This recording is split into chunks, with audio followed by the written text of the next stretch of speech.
ಇವನು ಶೂಟ್ ಗಗನ್ ಅಂತ. ಇವತ್ ಬೆಳಗ್ಗೆ ಹೊಸಕೋಟೆ ತೇರ್ಕ್ ಹೋಗಕ್ಕಾಗಿಲ್ಲ ಅಂತ ಅದಕ್ಕ ನೈಟ್ ಎಲ್ಲ ಹುಡುಗನೆಲ್ಲ ಗುಡ್ಡೆ ಹಾಕೊಂಡು ಜಾತ್ರೆಗೆ ಹೋಗ್ಬಿಟ್ಟು ಏನೇನ್ ಮಾಡ್ಬೇಕು ಅಂತ ಪ್ಲಾನ್ ಆಗ್ತಾ ಇದ್ರಿ. ಅಷ್ಟೆಲ್ಲ ಹಿಂದೆ ತಿರುಗ್ಬಿಟ್ಟು ನೋಡಿದ್ರೆ ಗಾಡಿ ಲೈಟಿಂಗ್ ಚೆನ್ನಾಗೈತೆ ಅಂತ ಇಲ್ಲೇ ಫೋಟೋಗಳು ಇಡ್ಸ್ಕೊಂತ ಇದ್ನು. ಇಂಥ ಜನ ಎಲ್ಲಿ ಸಿಗ್ತಾ ನಿಮ್ಗೆ? ಹೊಡಿರಿ ಚಪ್ಪಾಳೆ. ಹಂಗೆ ಜಾಗ ಬಿಡ್ತಾನೆ ನಮ್ ಸ್ವಾಗತ ಮಾಡ್ಕೊಳಕ್ ನಮ್ ಬಾಯ್ಸ್ ಬಂದಿತ್ತು.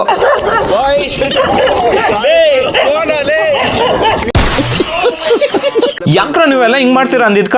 ತಪ್ಪು ಮಾಡೋದು ಸಹಜ ಕಣೋ, ತಿದ್ದಿ ನಡೆಯೋನೆ ಮನುಜ. ಇವನ್ನ ನೋಡಿ ನೆಕ್ಸ್ಟ್ ಮೋಟೋ ಜಿಪಿ ರೇಸ್ಗೆ ಸೇರಿಸಬೇಕು. ಹೊಸಕೋಟೆಗೆ ಬಂದ್ಬಿಟ್ಟು ನೋಡಿದ್ರೆ ನೆಕ್ಸ್ಟ್ ಲೆವೆಲ್ ಆಗಿ ಲೈಟಿಂಗ್ ಮಾಡ್ಸಿದ್ರು. ಏನ್ ಜನ ಅಂತೀರಾ, ಸಾಕತ್ ಜನ ಇದ್ರು. ಇವನ್ನ ನೋಡಿ ಜಾತ್ರೆದಲ್ಲಿ ಹುಡುಗಿರ್ ನೋಡ್ತಾರೆ ಅಂತ ಬಂದಿರೋ ಒಂದ್ ಪಿಂಪಲ್ ಕ ಪ್ಲಾಸ್ಟರ್ ಬೇರೆ ಹಾಕೊಂಡ್ ಬಂದವನೆ. ಅದ್ರ ಮೇಲೆ ನಮ್ ಹುಡುಗನ್ ನಾಚಿಕೆ ಬೇರೆ.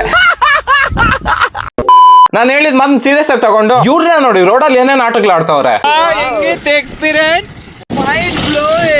ಅಷ್ಟೇ ಗೈಸ್, ವಿಡಿಯೋ ಇಷ್ಟ ಆಗಿದ್ರೆ ಇನ್ಸ್ಟಾಗ್ರಾಮ್ ಅಲ್ಲಿ ಫಾಲೋ ಮಾಡ್ಕೊಳ್ಳಿ. ನಿಮ್ಮಿಂದಾನೇ ನಾವು ದೇವರು.